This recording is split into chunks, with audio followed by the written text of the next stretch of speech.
Hello, and welcome back to a Talk of Success podcast. I am your host, Dr. Jackeline Mejias-Fuertes. I am also the regional director of the Small Business Development Center, who's actually bringing this podcast to you. I do want to take a moment to thank a shared universe, which I neglected to mention in my last podcast. And it's because they have been so amazing. When it comes to putting podcasting together, there's no better than a shared universe. So think about that, guys. If you're thinking of putting a podcast together and you like what you see and hear, these guys and gals are amazing. So, Talk of Success, right? Our podcast. What's a podcast about? Talk of Success is pretty simple. It's to assist entrepreneurs as well as small business owners with insight, empowerment, motivation, knowledge on how they can continue on their road to success with their small business or their business idea. When it comes to success, one thing we always say about or at the Talk of Success is that success is an individual thing. No two individuals, I feel, have the same success. What I think is successful and what our guest today, John, is going to say how he's successful are two different things. The point being that we are on different paths when it comes to entrepreneurship, creating your small business, or now lately your side hustle. It is about education and being inspired and motivated to keep on moving forward. So with Talk of Success, we bring on some amazing guests that have achieved some level of success. And in doing so, we want to find out more about, what is their success? How did they get there? What were some of the mistakes they encountered? Most of all, we give you 3 takeaways towards the end of the podcast. And with that takeaway, it's really something for you to kind of let it resonate with you and see how is it that it can help you on your journey to small business ownership or entrepreneurship, whichever case that may be. And also, at the end, for the last 5 to 10 minutes at most, we're going to talk about resources, because without resources, it makes it difficult for that entrepreneur and that small business owner to continue moving forward. And lucky for us, here we're going to talk about the New Jersey Business Action Center, which actually is one of the funders of the Small Business Development Center here in the state of New Jersey, and the services that they offer small businesses to help you on that path, sustainability when it comes to running your own business, but also to keep you going and moving forward. So with that, I am happy to introduce our guest today, which is John Majeski. And he is the owner of inservpro of Eatontown and Long Branch since 2008. And he's also of inservpro of Hackensack, Little Silver since 2018. Also of inservpro of Jersey City North, the Heights, and that has been since January of 2022, and also of Marlborough and Tinton Falls. Talk about a busy man. Oh my goodness. Now, John and I, we were at a presentation about a week ago, 2 weeks ago? Probably about a couple of weeks ago. A couple of weeks ago. Can't remember. Anyway, and John and I started talking because he started talking to me about the SBDC. And it turns out that John utilized our services back in 2007. Yeah. I came on in 2008, so it's pre my time. But it goes to show you how the services of the Small Business Development Center can help you achieve some level of success. So without further ado, I want John to talk more about his success, which has been amazing. I mean, I know he went from a part-time employee to over 40 employees, wow. And in so many different communities. So with that, I want to hear more about your history and how did you get involved with inservpro? But first, John. First, Dr. Fuertes, I want to say thank you very much for having me on this podcast. It's an honor. Thank you. My honor. I'm grateful. I'm always grateful for all my guests that come on to share. So how did I get involved in inservpro? Yes. So right after college, I went to Virginia Tech. I graduated in 2003. And right after that, I worked in finance for a little while on Wall Street in Manhattan. So I did that for about 3-4 years. Worked for a great company, great boss, but I wasn't happy with what I was doing. It wasn't fulfilling for me. And, life is too short not to be happy. So I've always, in the back of my head, always thought, I really wanted to own my own business. Ever since I was a little kid, I used to cut grass and do some other things. And it was something that I would always think about. And, I just kind of came to the point in my career where I was like, I either need to take this to the next level or I need to find what I really want to do. So I decided that I was going to quit my job and I was going to start a business. But I wasn't sure what type of business, so I looked at different type of franchises, and I looked at multiple different types of businesses, and that's where I found inservpro. I fell in love with the industry and how you're able to help people in their time of need, and it's a great business because it's recession resistant, and that's how I ended up getting involved. And part of the process before I actually quit my job is I came to the SBDC. And I took some classes about, how to start your business, what you need to do, because I had no clue what was required. Other than getting customers, there's things with the IRS. You need to set up an LLC, all that. So that's where I came to the SBDC, and Mr. Nunley was there at the time. And he helped me get everything set up, even pointed me in the right direction of an accountant to use. I didn't know, I was only 25, 26 at the time, so I didn't even have an accountant to use, so he helped point me in the right direction. So the SBDC, I can't thank you guys enough for what you've done to point me in the right direction, and you're part of my success. So I thank you guys for that in your organization. Well, thank you for that. I mean, we have been around for 45 years, so obviously I want to say we're doing something right, but to me it's extremely special when I hear someone who started back in 2007, right? That's when I got the process started. My business officially started in 2008. Okay. So we're coming up on 15 years. Yeah, because 15 years at the SBDC for me too. But listening to that, it shows that, we helped you in some aspect of educating you in how to be sustainable. Because it's not just about starting a business. I love your pathway that you indicated that you knew you were an entrepreneur and you had that deep down inside, and I think some of us have it more than others. But the fact that you didn't know what you wanted, and you went the route of a franchise. Yeah. Which is pretty awesome. I mean, some people come in and I have a business idea, and then you have others that are like, I know I want to do this, but I don't have a clue. Yeah. So what, again, how did you get to the franchise piece that you said? Did you just start looking at franchises? Because that is a question that, thank goodness, we have 2 classes that we give per year on franchising, because, it's always about finding that right business. But I also love the fact that you were interested in the industry that you were going into. Yeah. To me, that's huge, because that's going to lend toward, I believe it's going to lend towards your success. Yeah, you have to like the industry that you're in, whatever you're doing, obviously, or else you're not going to be successful. You might have some level of success, but you won't get to the point where you would if you really love what you do. And I was fortunate that I was able to find that. That's pretty awesome, because I think that's key. So it kind of goes with your passion that, I think part of, if I heard you correctly, is that you're into helping people. Yeah. That was one of the things. And I do believe that in order for any individual to have some level of success, I do believe that part of it has to be, I want to help someone else. It's not about just helping yourself. True. Because, the services that inservpro provides, let's talk about that. I can't remember when, but I did have a flood in my house. And thank goodness, you call the right people and they come in and they're able to suck up all the water and the whole thing. So tell us a little bit more about inservpro and your business. Yeah, so the services that inservpro and my company provide are fire and water damage cleanup, mold remediation, sewage cleanup, biohazard cleanup, and we also provide reconstruction. So we're a full service restoration company. And basically what I told people, if it's dirty or nasty, we clean it up. I love that, if it's dirty or nasty. Yep. And I would prefer somebody else to clean it up for me Absolutely. as well. The things that other people run away from, that's what we run to. That's pretty interesting.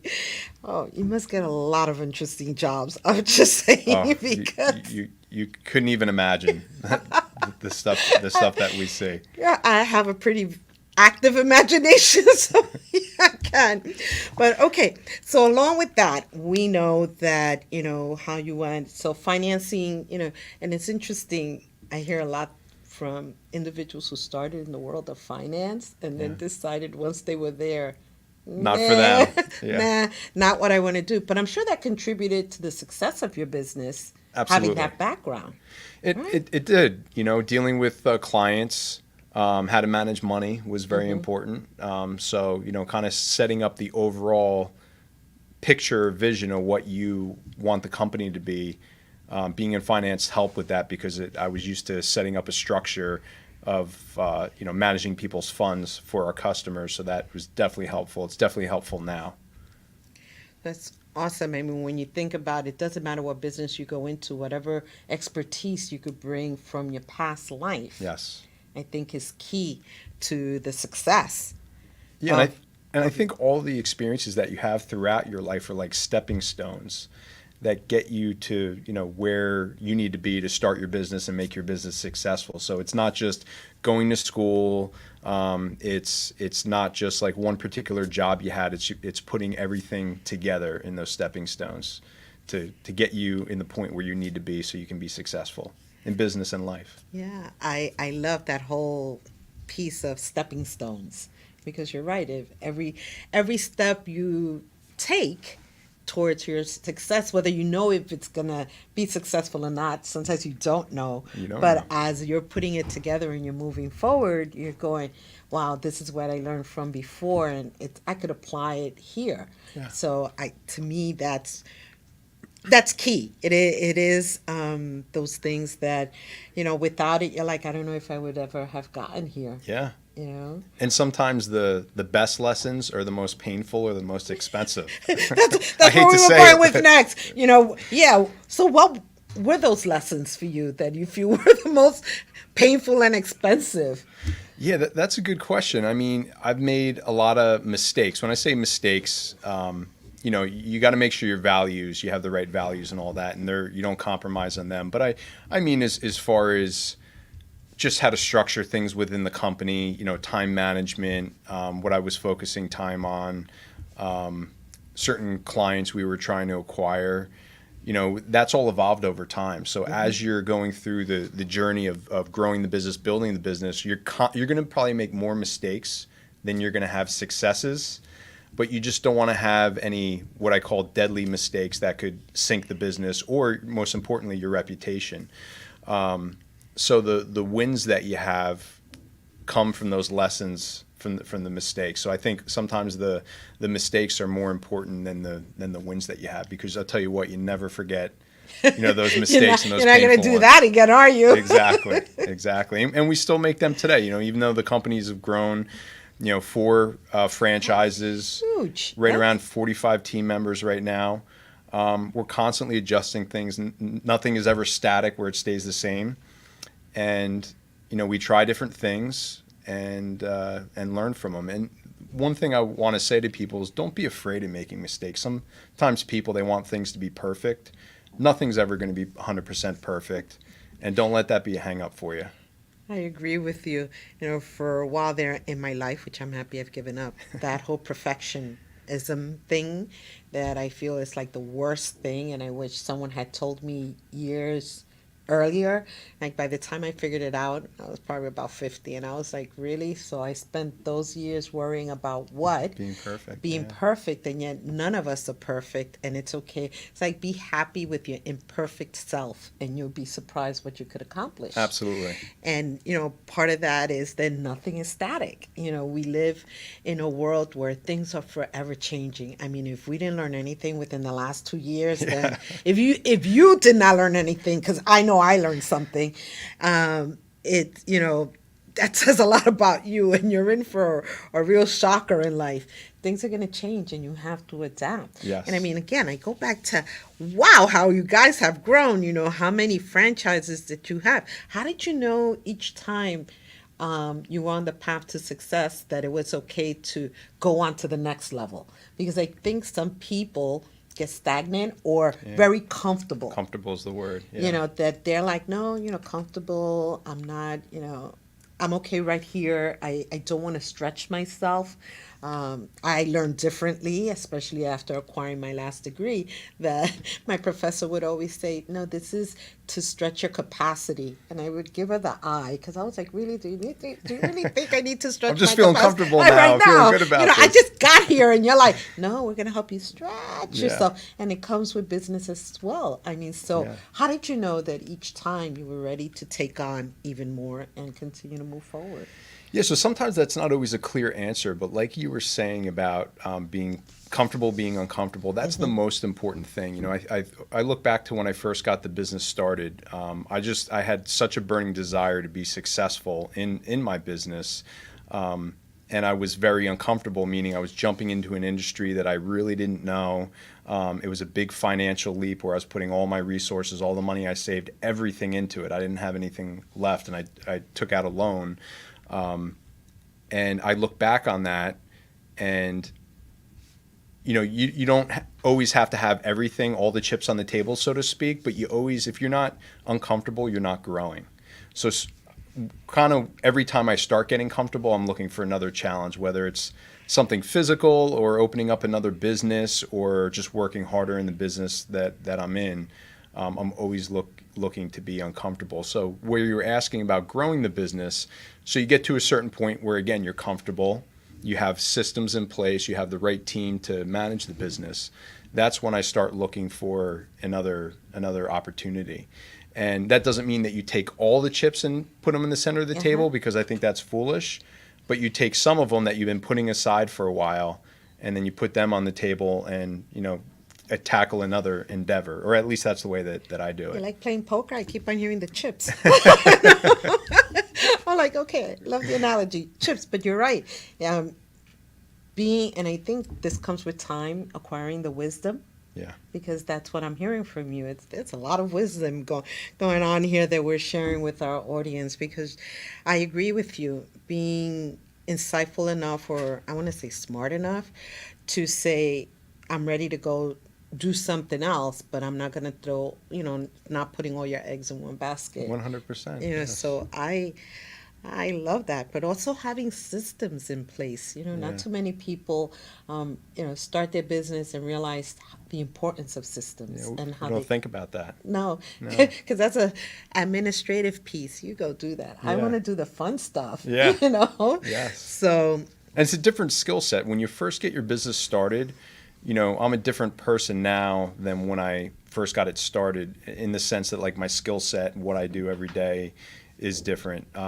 So you kind of have to evolve. Like, when you first get started, you don't really have many systems in place. You're kind of flying by the seat of your pants because it's just yourself, or maybe like my situation where I had one part-time person. So I knew everything that was going on. I was touching every job, every aspect of it. And then as you start getting removed from that because you're bringing team members on, that's when those systems become very important, to have, consistent service, consistent quality with what you do.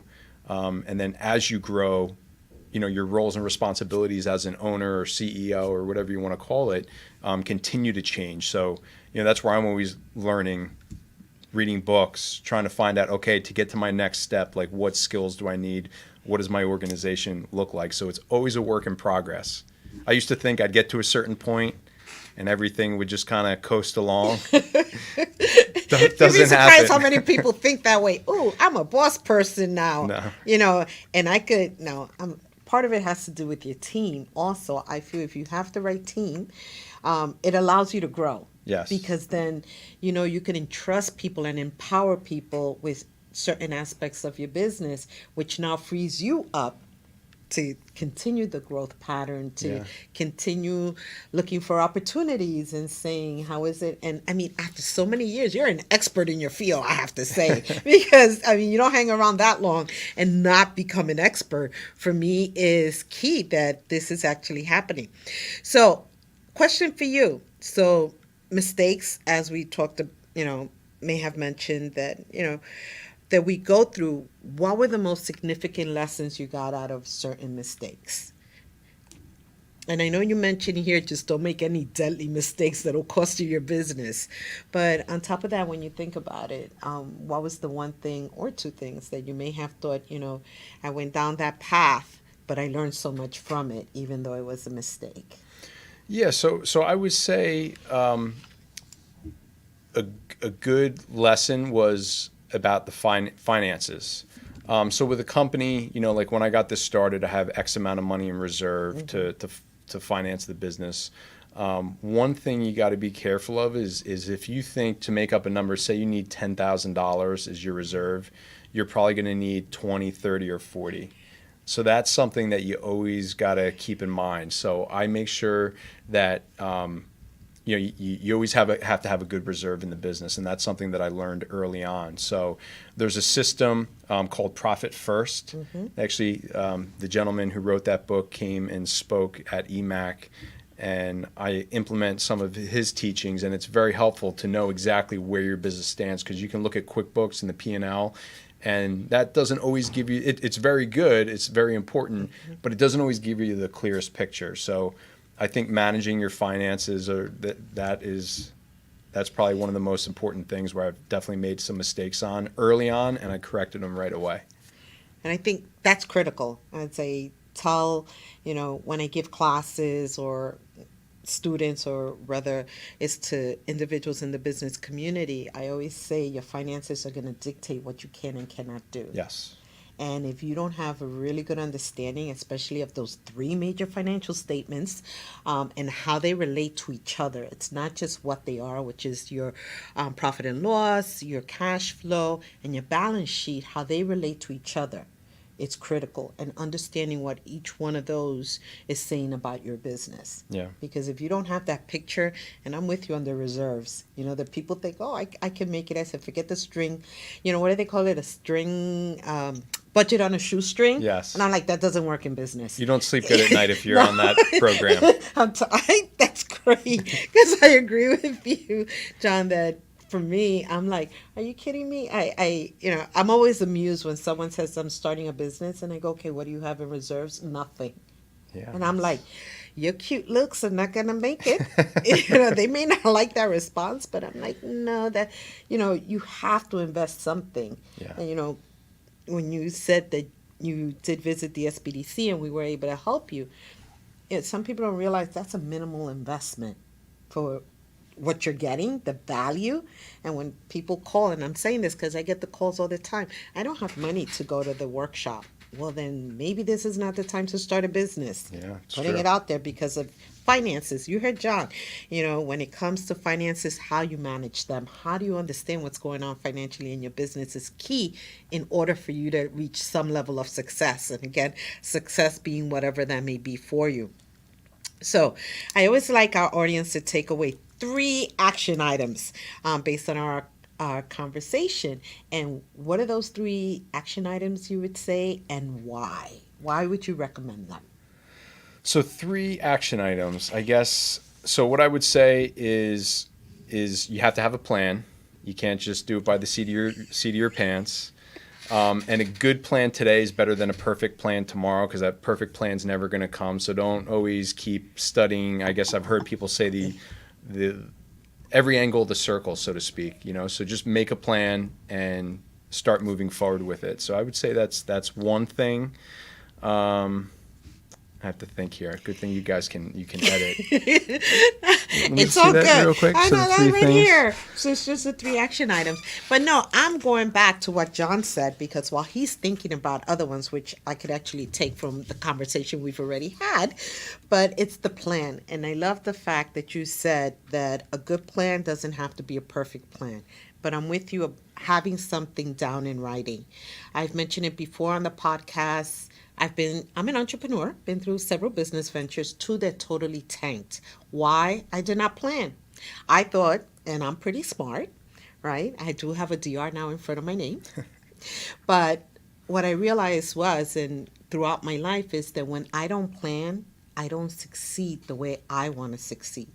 And that's what happened with those two businesses. Had I done a little bit of research, had I put something down on paper, those two businesses, I could attest to, I would not have started. The third one was when I moved to the state of New Jersey, and like you, I took Bill Nunnally's class, and it started me on the right path on how to create a business, and I took the business plan workshop.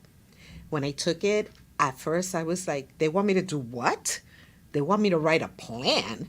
And how long is this plan going to be? Which are all the questions that we're always getting. But the bottom line is that was the first business plan I ever wrote. Since then, I've written many business plans for different projects. And the bottom line was that it's a living document. It's something that changes. Therefore, it does not have to be perfect.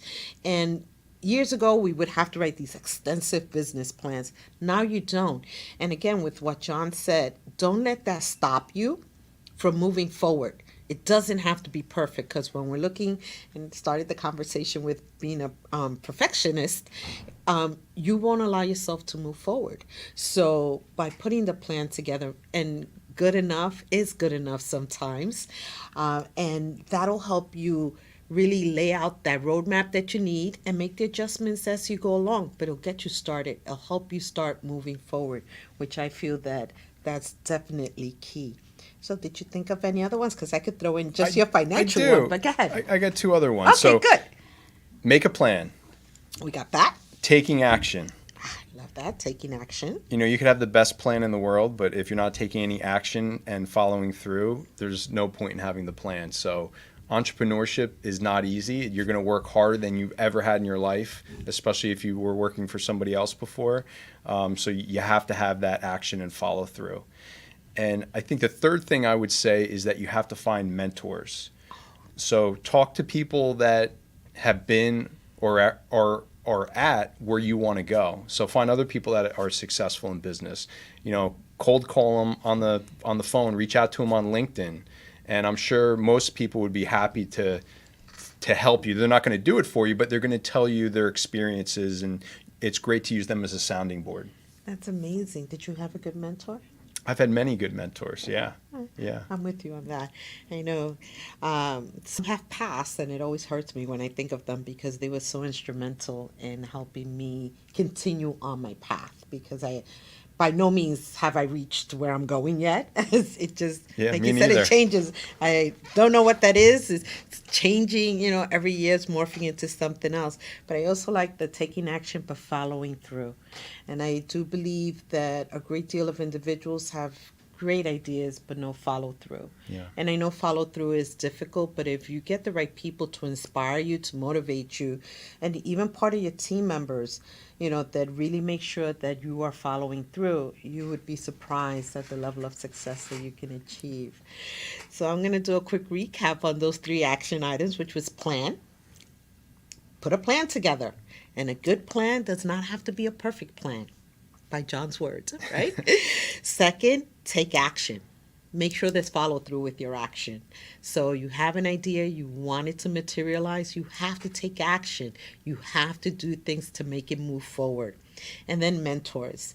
And anyone who has a business or has thought of running a business, mentors play such a huge role. I believe in everything that we do in life. And if you are blessed enough to find one, hang on to them, right? Sure. But also, John gave you a wonderful source. Go to LinkedIn. Type in that search bar. You'll be surprised who are the people that will allow you to follow them, that will allow you to connect with them. Because I do believe as human beings, we want each other to succeed. It's not, one of the things that I look at when I think of community is the fact that there's enough for everyone. There is. And we can help each other move on to the next stage. So I just love that. I love those 3 action items. That's great. So now, as we're getting closer towards the end, we are going to talk about resources. And in terms of resources, for businesses, as we always mention, as well as entrepreneurs. You would be surprised what's available here in the state of New Jersey. Not only are we available at the New Jersey Small Business Development Center, we have actually 11 centers throughout the state of New Jersey. And I have to say, if this organization does do amazing work. I've been with it for 14 years, and every year I've had the opportunity to encounter both entrepreneurs, small business owners, but as well as educators that are really passionate about making sure that you are a success. So along with that, one of our funding partners, which I do want to share some information regarding them, is the New Jersey Business Action Center. And if you're not familiar with them, I advise you to just Google them and click onto their site. And the New Jersey Business Action Center is here to help businesses thrive, grow, and succeed across New Jersey. And with that, it's not just about small businesses. They're here to help each and every individual who's interested in starting a business. It doesn't matter your size. They tap into the current business landscape. They see which way they can assist you. We work with them. They are one of our resource partners, as we are to them one of their technical partners. Their center advocates for the small business community, specifically making sure that whatever services you need and are available through the government, you can actually obtain for them. So they do provide business support, in that they're dedicating into solving your problems. If you go onto their site and you look at their little chat box, it's actually manned by human beings. You would be surprised how quickly they will respond to your requests and point you in the right direction. One thing that I've learned here at the state of New Jersey is that all the resources actually do work together, whether it's a Chamber of Commerce, and John and I belong to the Eastern Monmouth Area Chamber of Commerce, and all the others like Monmouth Regional Chamber of Commerce, all these chambers throughout the state. We have some state chambers. They're all here to help you, and we all work together as resource partners to make sure we provide those services for you. As well with the Business Action Center, if you're having an issue with workforce, that's a place you may want to go to as well and see what kind of services they provide. And they collaborate with so many agencies across the Garden State to bring any additional resources to you. And even if you're looking to export your services, there's a special program on international trade that the New Jersey Business Action Center works on. So take a look at them, visit their website, which I neglected to write down. But if you actually Google the NJBAC, you'll see they will come up. Click on their website and you would be surprised at the plethora of information they provide in terms of resources and services available to the business community here in the state of New Jersey.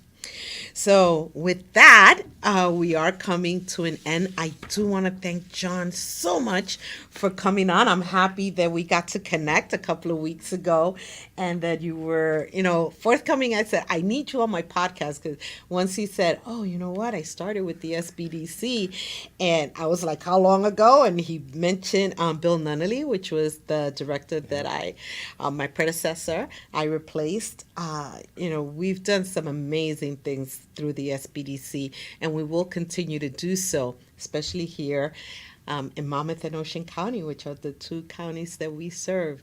So with that, I want to thank you for taking time out to listen to a Talk of Success brought to you by the New Jersey Small Business Development Center at Brookdale Community College, which is also known as Monmouth and Ocean Small Business Development Center. As you can see, our website, mosbdc.com.